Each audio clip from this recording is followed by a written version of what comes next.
ഇത്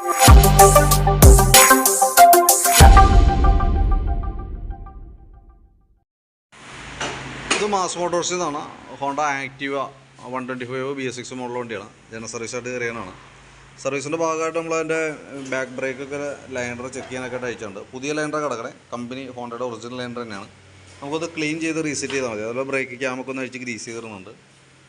back tyre അത്യാവശ്യം നല്ല കട്ടയുള്ള മോഡലാണ്.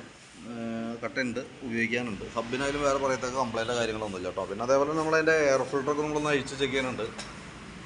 അപ്പോൾ എയർ ഫിൽറ്ററൊക്കെ പുതിയ ഫിൽറ്ററാണ്, ഹോണ്ടയുടെ കമ്പനി ഒറിജിനൽ ഫിൽറ്റർ തന്നെ കിടക്കണേ. നമുക്കൊന്ന് തുടച്ച് ക്ലീനാക്കി നമുക്ക് റീസെറ്റ് ചെയ്യാവുന്നുള്ളൂ. ക്ലച്ച് യൂണിറ്റ് നമ്മളൊന്ന് അഴിച്ച് ചെക്ക് ചെയ്യാനുണ്ട്. അത് നമ്മൾ ഓരോ സർവീസിലും നമ്മൾ ചെക്ക് ചെയ്യേണ്ട ഒരു പാർട്ടാണ് ക്ലച്ചിൻ്റെ ഭാഗമൊക്കെ. അപ്പോൾ നമ്മളതിൻ്റെ ബെൽറ്റിൻ്റെ കണ്ടീഷനൊക്കെ നോക്കണുണ്ട്. ബെൽറ്റ് നമുക്ക് കമ്പനി ബെൽറ്റാണ്, ഹോണ്ടയുടെ ഒറിജിനൽ ബെൽറ്റ് കിടക്കണേ. സെൻറ്റർ ഭാഗത്തേക്ക് നോക്കുമ്പോൾ ചെറിയൊരു ക്രാക്ക്, ഒരു പൊട്ടൽ പോലെയൊക്കെ തുടങ്ങിയിട്ടുണ്ട്. നമുക്ക് അടുത്ത സർവീസിൽ എന്തെങ്കിലും നമുക്ക് ബെൽറ്റ് മാറ്റേണ്ടി വന്നേക്കും കേട്ടോ.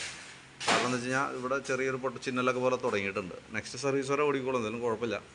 എന്നാൽ കൂടുതൽ ഓട്ടം, അതായത് അത്യാവശ്യം ലോങ് ഓട്ടം, നൈറ്റൊക്കെ ഓട്ടം ഉണ്ട്, രാത്രിയൊക്കെയാണ് വണ്ടി ഓടിക്കണമെന്നുണ്ടെങ്കിൽ നമുക്ക് റിസ്ക് എടുക്കാമെന്നൊക്കെ ഉണ്ടാകും, മാറ്റിയിടാം. കാരണം എന്ന് വെച്ചാൽ ഈ പൊട്ടൽ ഒരുവിധം എല്ലാ സൈഡുകളിലും ഉണ്ട് ഇതിനകത്തേക്കടെ കേട്ടോ.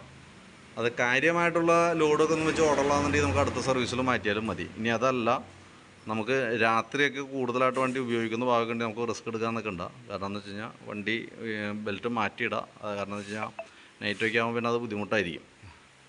എന്തെങ്കിലും പൊട്ടോ കാര്യങ്ങൾ എന്തെങ്കിലും ചെയ്ത് കഴിഞ്ഞാൽ പ്രശ്നമായിട്ട് വരും. അതുകൊണ്ട് മാറ്റിയിടാം. പിന്നെ അത്യാവശ്യം ലോങ് ഓട്ടോ ഒക്കെ ഉണ്ടെങ്കിലും മാറ്റി കളയണതാണ് ഏറ്റവും സേഫ് കേട്ടോ.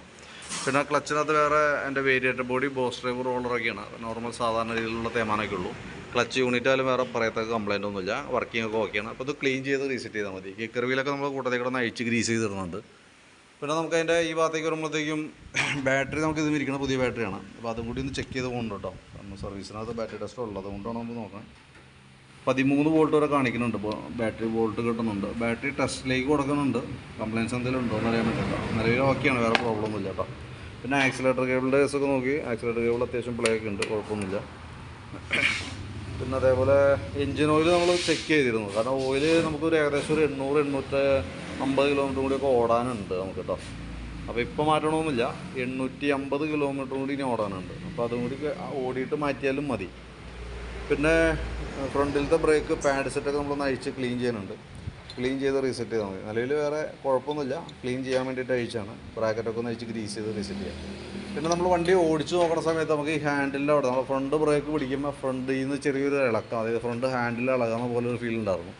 അത് ശരിക്കും ഹാൻഡിലിൻ്റെ ബെയറിങ്ങിൻ്റെയാണ്, സെൻറ്ററിൽ വരുന്ന ബെയറിങ്ങിൻ്റെ കംപ്ലൈൻ്റ് ആണ്. അത് നമ്മൾ അഡ്ജസ്റ്റ് ചെയ്യാൻ പറ്റുന്ന ടൈപ്പ് ബെയറിങ്ങാണ്. അപ്പോൾ തൽക്കാലം ടൈറ്റ് ചെയ്ത് ഇപ്പോൾ ഓക്കെ ആയിട്ടുണ്ട്, വേറെ പ്രോബ്ലം ഒന്നുമില്ല.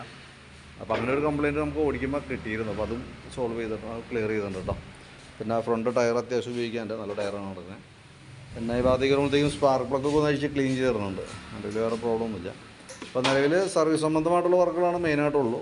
എഞ്ചിൻ ഓയിൽ നമ്മളിപ്പോൾ ഈ സർവീസിൽ മാറ്റണമെന്നില്ല. കാരണം എന്താ വെച്ചാൽ നമുക്ക് 850 കിലോമീറ്ററോളം നമുക്ക് ഓടാനുണ്ട് ഇനി. അപ്പോൾ അതുകൊണ്ട് ഓടിയിട്ട് മാറ്റിയാലും മതി. ഇനി അതല്ല, സമയം കിട്ടില്ല എന്നുണ്ടെങ്കിൽ പറയുകയാണെങ്കിൽ കൂട്ടത്തിൽ നമുക്ക് മാറ്റാം, കുറച്ച് നേരത്തെ ആവും എന്നുള്ളൂ. പിന്നെ എൻ്റെ ഈ ബോഡിയുടെ ഈ ഭാഗത്ത് ചെറിയൊരു ചിളക്കൊക്കെ ഉണ്ട് കേട്ടോ. ഈ സൈഡ്, ഈ അടിഭാഗത്തേക്ക് വരുന്ന ഭാഗത്ത്, ഈ ഭാഗത്തെ വണ്ണാണ് കേട്ടോ. ഇടുക്കി പൊക്കി വെച്ചാൽ ഈ ഭാഗത്തിരിക്കണമെന്നുള്ളൂ. ഇവിടെ ചെറിയ ചിളക്ക് വന്നിട്ടുണ്ട്. കുഴപ്പമൊന്നുമില്ല, അടിഭാഗത്തേക്ക് പോകുള്ളൂ, അറിയില്ല. അപ്പോൾ നിലവിൽ ഇതൊക്കെയാണ് എൻ്റെ വർക്കിൻ്റെ ഡീറ്റെയിൽസ്. അപ്പോൾ ഞാൻ എൻ്റെ ഏകദേശം ഒരു എസ്റ്റിമേറ്റ് നോക്കിയിട്ട് അതിൻ്റെ ഡീറ്റെയിൽസ് വാട്സപ്പിലേക്ക് ഇട്ടേക്കാം. നോക്കിയിട്ടൊന്ന് റിപ്ലൈ ഇട്ടാൽ മതി. ഓക്കെ.